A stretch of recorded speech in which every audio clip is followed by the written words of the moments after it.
Assalamualaikum warahmatullahi wabarakatuh. How are you, student? I hope so. Be healthy, be fun, and be the best. Oke, hari ini kita akan membahas tentang apa itu rangkaian listrik dan rangkaiannya apa saja ya. Kemudian selanjutnya ada juga pembangkit listrik, asal-usul energi listrik yang berkaitan dengan kelistrikan ya. Sebelum kita memulai, marilah kita berdoa terlebih dahulu. Oke, alhamdulillah. Kita mulai pembelajaran IPA hari ini ya. Nah, sebenarnya untuk tema 3 kan ada yang namanya penemu yang mengubah dunia ya. Nah, ini di bidang IPA juga ada yang sangat terkenal, yaitu namanya adalah Michael Faraday. Dia yang menemukan adanya arus listrik, sehingga kita dapat menikmati kehidupan ini dengan lebih mudah karena adanya arus listrik. Michael Faraday lahir pada tahun 1791 ya di New Wington, Inggris. Kemudian ini. Asal-usul energi listrik. Sebenarnya listrik yang kita nikmati berasal dari adanya pembangkit listrik ya. Pembangkit listrik berfungsi untuk memproduksi dan membangkitkan listrik. Ini diingat-ingat. Ada pembangkit listrik yang berfungsi untuk memproduksi dan membangkitkan listrik dari sumber tenaga listrik yang ada. Pembangkit listrik membangkitkan energi listrik dengan cara mengubah energi potensial menjadi energi gerak, selanjutnya dapat menjadi energi listrik.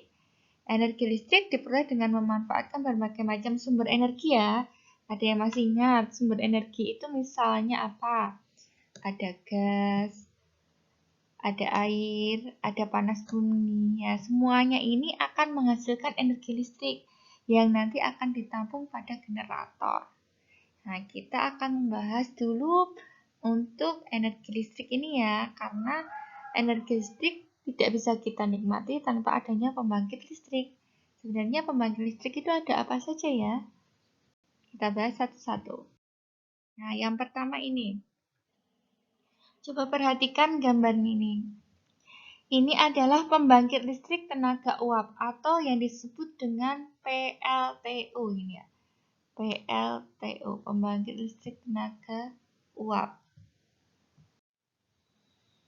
Nah, pembangkit ini memanfaatkan energi uap dari hasil kinerja pompa air yang menyatu dengan batu bara ya, serta adanya minyak. Jadi, energinya itu dari bahan uap dan minyak, batu bara dan minyak.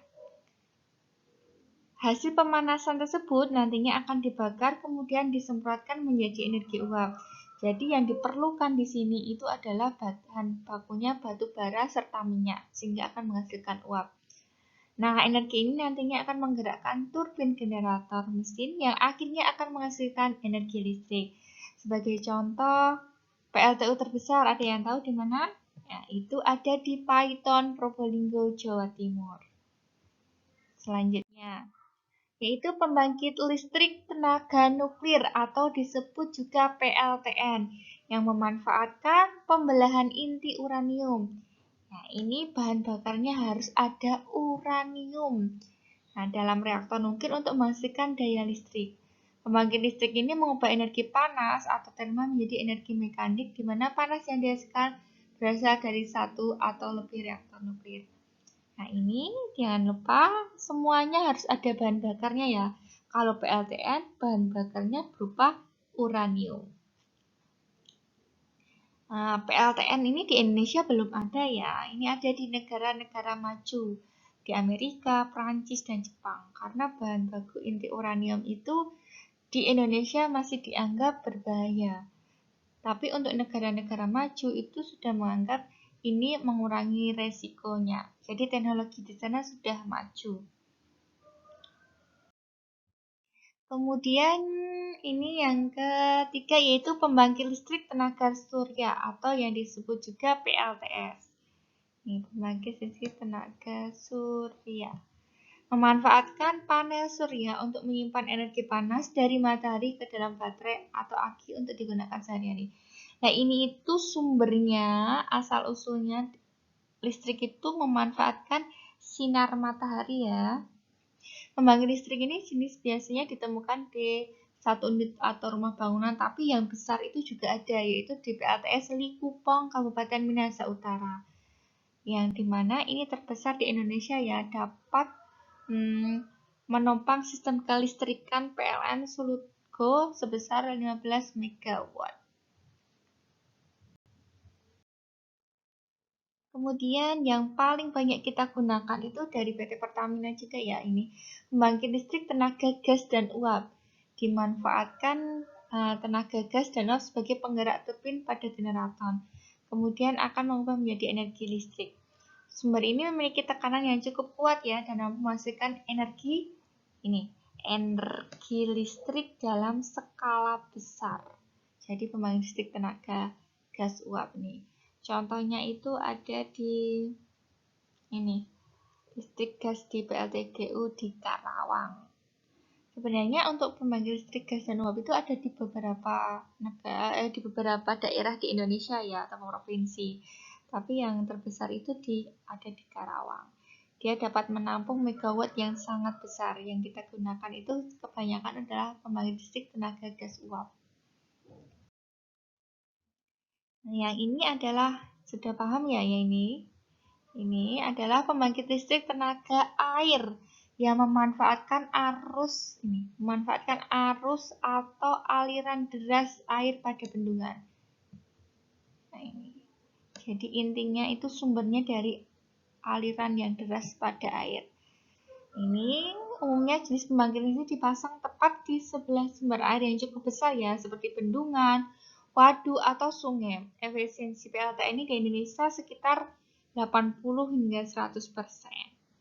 Contohnya itu ada di PLTA Cirata ya. Pembangkit listrik bertenaga air ini terbesar di Indonesia, berlokasi di Desa Cadasari, Kecamatan Tegalwaru, Kabupaten Purwakarta yang dapat menampung 1008 MW. Bagaimanakah perjalanan arus listrik atau energi listrik itu hingga sampai ke rumahmu? Ada yang tahu? Ya, perjalanan arus listrik itu dihasilkan dari gelombang elektromagnetik ya, terbentuk dari perubahan medan magnet dan medan listrik yang terjadi terus-menerus. Kemudian arus listrik ini ditampung tadi pada generator raksasa atau pusat pembangkit listrik. Tadi itu pembangkit listrik ya, ada PLTA, PLTU, dan lain sebagainya. Itu ditampung di situ listriknya. Arus listrik kemudian disalurkan melalui jaringan listrik tekanan tinggi berupa jaringan kabel pada menara tinggi ya, menuju gardu-gardu penerima di berbagai daerah. Kemudian arus listrik disalurkan ke rumah penduduk kayak tempat kita. Arus listrik diterima di rumah kemudian disalurkan melalui rangkaian kabel. Coba perhatikan gambar ini biar nggak bingung. Nih, arus listrik ditampung ke generator pusat pembangkit, kemudian disalurkan melalui jaringan listrik gardu-gardu ini ke rumah-rumah kita. Nah, ini kita mengenal komponen listrik itu sebenarnya ada apa ya? Harus ada yang namanya sumber energi sebagai arus listriknya. Kemudian penghantar itu menyalurkan energi.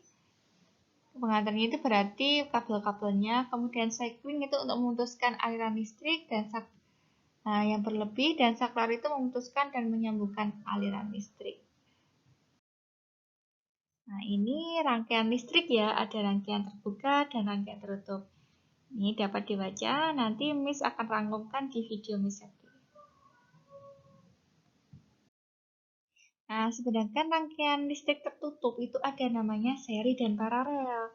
Kalau seri ini disusun secara berurutan tanpa adanya cabang, atau ini disusun secara berderet.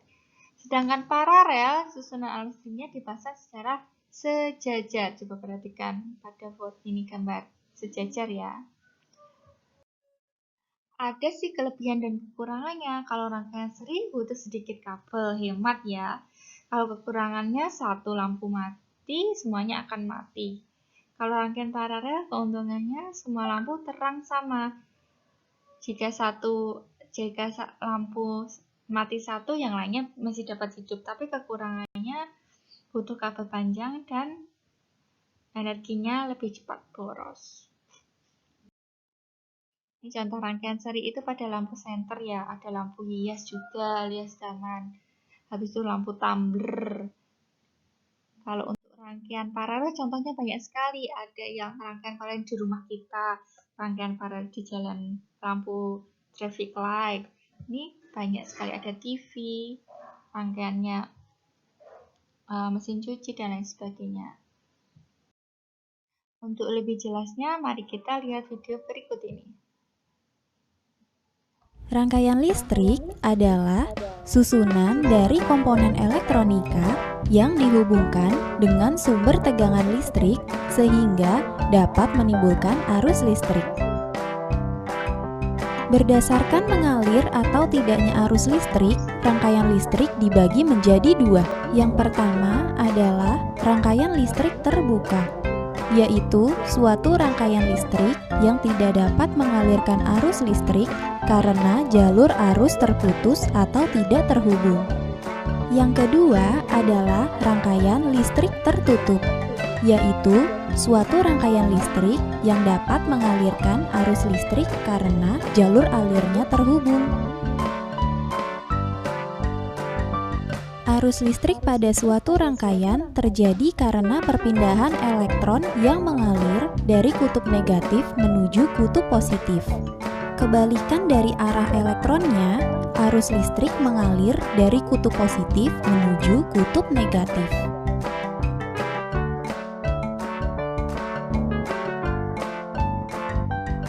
Berdasarkan susunannya, rangkaian listrik dibagi menjadi tiga, antara lain 1. Rangkaian seri, 2. Rangkaian paralel, dan 3. Rangkaian kombinasi seri dan paralel. Rangkaian seri adalah rangkaian yang disusun secara seri atau berurutan. Keuntungan dari rangkaian seri adalah nyala lampu yang dihasilkan dalam rangkaian lebih terang. Sedangkan kekurangannya adalah 1.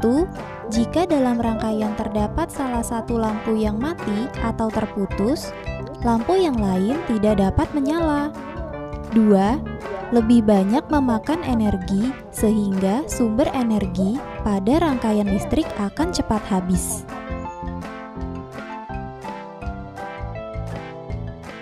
Rangkaian paralel adalah rangkaian yang disusun secara bercabang. Keuntungan rangkaian paralel adalah 1. Jika di dalam rangkaian ada lampu yang mati, lampu yang lain akan tetap menyala. 2. Lebih hemat energi, sehingga sumber energi pada rangkaian listrik dapat bertahan lebih lama. Sedangkan kekurangannya adalah nyala lampu tidak seterang rangkaian seri.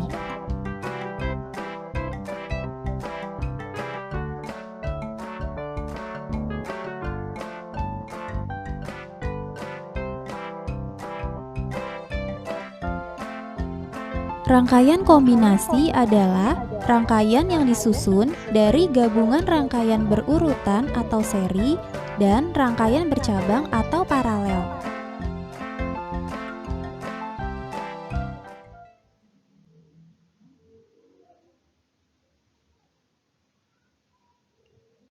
Alhamdulillah, pembahasan kali ini kita udah selesai ya. Untuk tugasnya membaca buku IPA ISPS halaman 50 sampai dengan 57. Kemudian dikerjakan untuk soal ini ya, ditulis di buku tulis IPA, kemudian difotokan Miss Septi. Terima kasih. Wassalamualaikum warahmatullahi wabarakatuh.